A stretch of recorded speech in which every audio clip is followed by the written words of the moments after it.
Now let's move on to this particular question. This question is relating to marginal costing and absorption costing. You have recently been appointed as the accountant for iCars Limited. The company started trading on 1st January 2016, producing batteries for mobile phones. You notice that the financial statement for the year ended 31st December 2016 have been prepared using marginal costing for inventory valuation. Okay, the inventories are valued based on marginal cost. After discussion with the board, it is agreed that the financial statement of 31st December 2017 are to be drawn up using absorption costing. So currently they are using marginal costing to value the inventory, and the board has proposed to value the inventory calculation based on the absorption costing. So what is the basic difference between marginal costing and absorption costing? Basically, when you calculate the inventory based on marginal cost, only variable manufacturing overhead costs are considered, and fixed overhead costs are treated as period cost, and those costs are expense in the period they are incurred. So basically, fixed overhead costs are treated as period cost and expense in the period which is incurred. So therefore, when you calculate the inventory based on marginal cost, you need to consider only the variable manufacturing overhead cost. However, when you calculate the inventory based on absorption costing, you should consider both variable as well as fixed overhead cost. The following information is available for the year ended 31st December 2016. Now you are given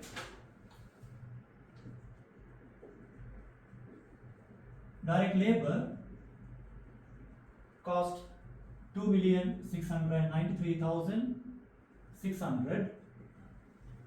Then direct material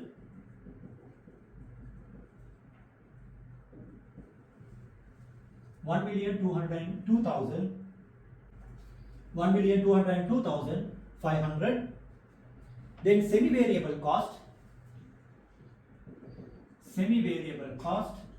is 1,106,300. Fixed overhead cost 1,827,800. Okay, so total production cost, the total production cost is 6,830,200.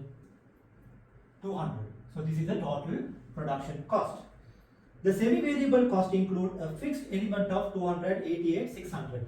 So this particular semi-variable cost, this 1,106,300 consists of a fixed element of fixed cost of 288,600 and variable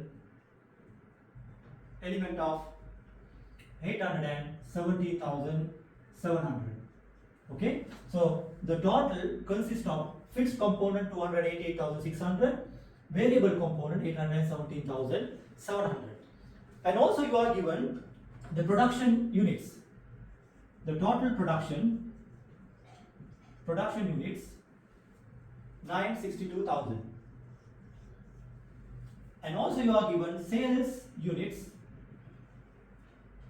934,000, and also you are given the closing inventory value based on marginal costing. The valuation is 137,200. Okay. Now the first question required: calculate the value of the closing inventory at 31st December 2016 using absorption costing. So as I told you, this is based on marginal cost. Now you need to calculate the closing inventory value based on absorption costing. Okay, now you can cross check this answer, the valuation based on marginal cost.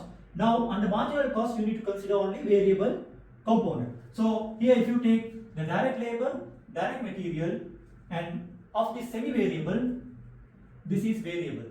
Okay, so if you add this plus this plus this, okay, that cost going to be how much? marginal cost is going to be 4,713,800. So that cost divided by the total production units, which is given as 962,000. So 962,000, if you divide, your marginal cost per unit will be 4.9 per unit. Okay, 4.9 per unit. So from production units, if you deduct the sales units, okay, since you are not given the opening inventory units, the closing inventory units will be 962 minus 934, which is going to be 28,000 units. Okay, so 28,000 times 4.9 will be 137,200. Okay, so this is the valuation given based on marginal costing. Now, based on the absorption costing, which is the total production cost of 6,830,200, which consists of variable plus fixed overhead costs. Okay, so when you add up this, that's going to be 6,830,200. So based on absorption costing, your cost per unit will be divided by this cost divided by the production units, 962,000, which will be how much per unit will be 7.1 per unit. So therefore, the closing inventory,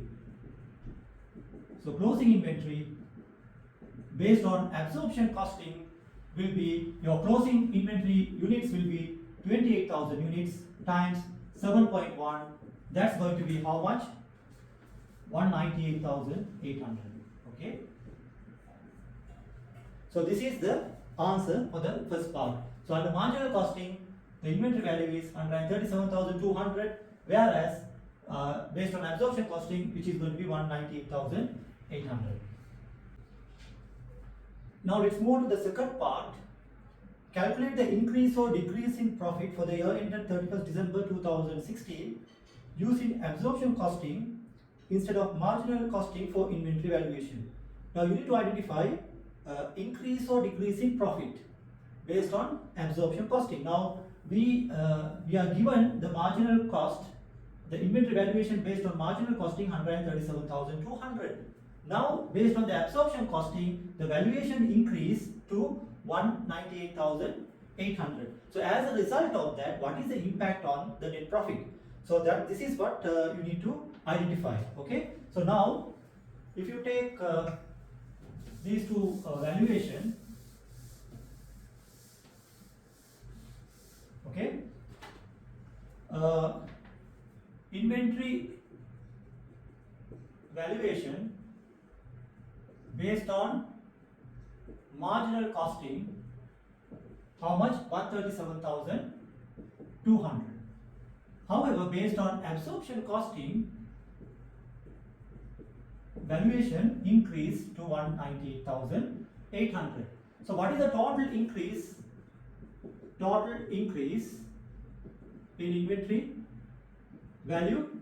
So 198,800 minus 137,200, it's going to be 61,600.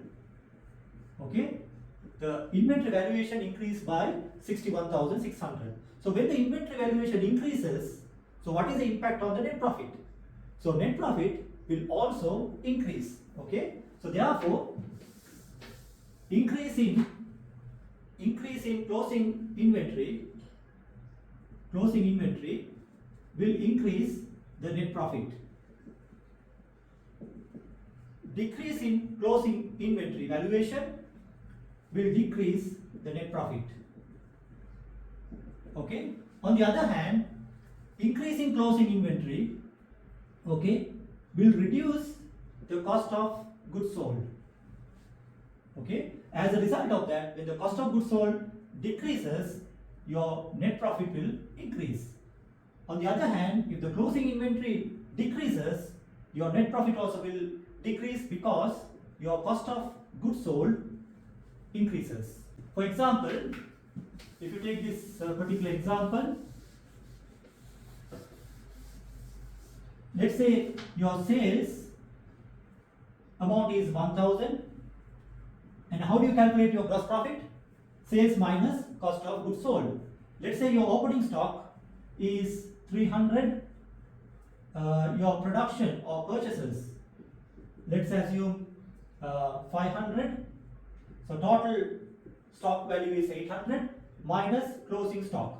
So let's assume your closing stock is 400 and cost of goods sold is going to be 400. So therefore your profit is 600. Now supposing if the closing stock value increases by 100, okay, for example instead of 400, let's assume it is going to be 500.